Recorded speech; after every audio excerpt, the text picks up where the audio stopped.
Everyone, as part of my Bold Baking Basics series, I'm adding another essential to your baking list, which is knowing how to make crème pâtissière. It is a thickened custard, it's classically French, and it is used in so many ways in tarts, filling choux buns and profiteroles, eclairs. It's absolutely delicious, and it's a really great one to know, and I haven't done it up until this point. So here we go. It's easy. We're going to get started with a vanilla pod. What I'm going to do is split it down the middle, almost to the other side, not completely, because what you want to do is turn it open just like the way I did there and get out all those lovely seeds. If you cut it straight through the pod, it's harder to do that. So just do it the way that I did it. Get out all of those millions and millions of beautiful seeds. Look at that. I would use a fresh vanilla pod. Make sure it's not too hard or dry because it can be very hard to work with. If you do not have a vanilla pod, I know they're very expensive, so do not worry. At the end of making this, you can actually stir in some vanilla bean paste, and that's really easy to do also. So you have those two options. And failing that, you can always add in at the end a little bit of vanilla extract, so you still get that lovely flavor. So we're going to add the seeds, pod and all, into a heavy bottom saucepan. And into this, we are going to add in some whole milk. Now, I like to use whole milk because whole milk has more fat, and more fat means more flavor. You can, however, make this using a dairy-free milk, like a nut milk or something like that, and that will work really well too.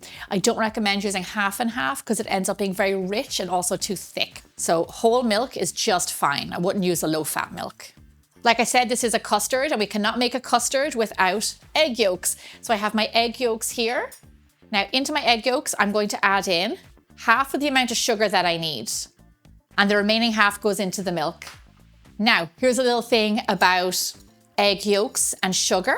You do not want to leave them sitting direct in contact with each other, because what happens is something called burning. So if you do leave egg yolks sitting on salt or sugar, what happens is it kind of cures it. It draws out the moisture from the egg yolks, and what you'll end up with are bits of what look like cooked egg. And you're thinking, like, how did this happen? It's because the sugar drew out the moisture. So always, when you're adding those two ingredients together, whisk them up straight away and don't let them just sit there. Now, into the egg yolk mix and the sugar, we are going to add in cornstarch, also known as corn flour. Now, this is our thickener. Like I said, crème pâtissière, or also known as crème pâte when you work in kitchens, is a thickened custard. And that's why it works great for like filling tarts and eclairs. The cornstarch here is going to help thicken our mixture. Now, traditionally in recipes, you will see the use of flour, and I've done that too. So I personally prefer corn flour because it's gluten-free, number one, and I think it dissolves better and you can't taste it or feel it in the finished product. You end up with a lovely smooth crème pâtissière. I find that flour, I can feel it. I think it kind of makes it a bit grainy, and it's just not my choice. So I like to do it this way. So great, we have everything that we need. Follow me over to the stovetop and we're going to get our milk on the heat. So pop your saucepan of milk over medium heat. What you don't want to do here is rush this process, because what we need is for that lovely vanilla is to infuse all of our milk, and that takes time. If you turn up the heat and do it really fast, you're not going to have that time it needs to steep and to infuse the milk. So let it do its thing here, and we're going to show patience. So when I used to work in professional kitchens, I would actually heat up my vanilla and my milk in advance, and I'd even just take it off the stovetop, let it sit there and infuse the milk for, you know, half an hour or whatever, just to get as much out of the vanilla as you possibly can. So if you look in here, come here to me, you'll see that it is steaming a little bit. It's not boiling. We never want milk to boil, and it's starting to come to a simmer, and I'm starting to smell the vanilla also. So this is looking perfect. Now what we're going to do is temper our eggs. Now, you've seen me do this a few times if you've watched a lot of Bigger Bolder Baking. And I'm going to add some of my hot liquid into my eggs, just a little bit, and then we're going to whisk it around. I'm going to add a little bit more, continue whisking. And what we're doing here is making the egg mixture the same temperature and consistency as the milk. If you added the eggs straight into that hot liquid, it would shock the eggs and they would overcook. So by tempering, and we do this in so many recipes, add the egg mixture back into the pot. Now, still over our, medium-ish heat, and I'm going to whisk this. I see some recipes that say do this with a wooden spoon or a spatula. I don't recommend cooking with a spatula for recipes like this, but I recommend a whisk because we have thickening agent in here. And I find that you're more than likely going to have a lovely smooth crème pâtissière if you use a whisk and not a wooden spoon.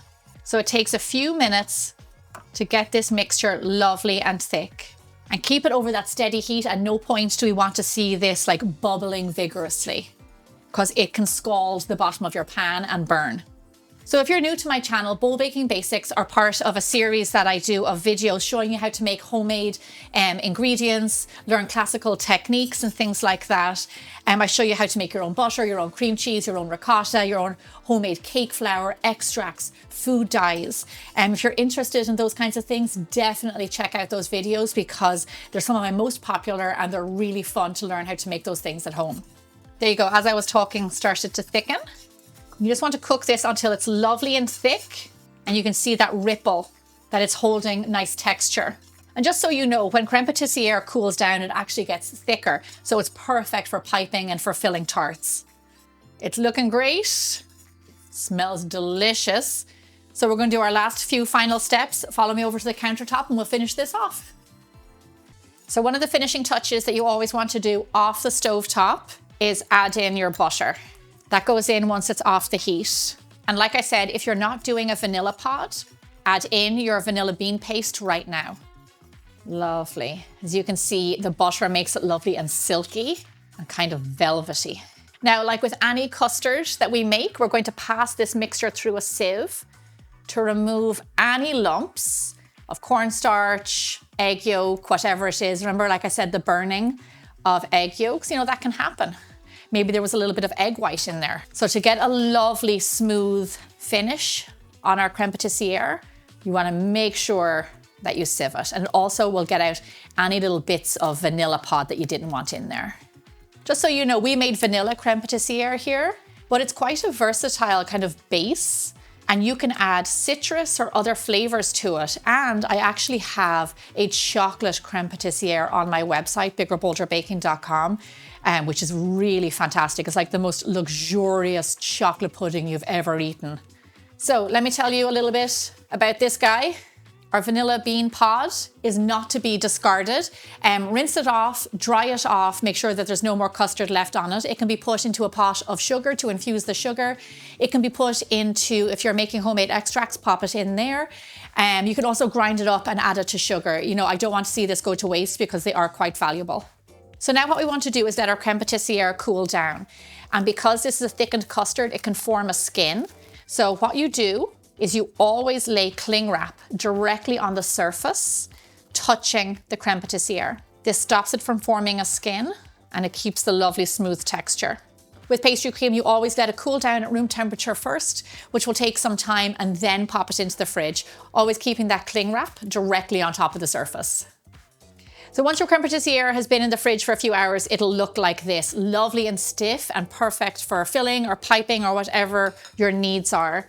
So one of the classic ways to use it is in profiteroles.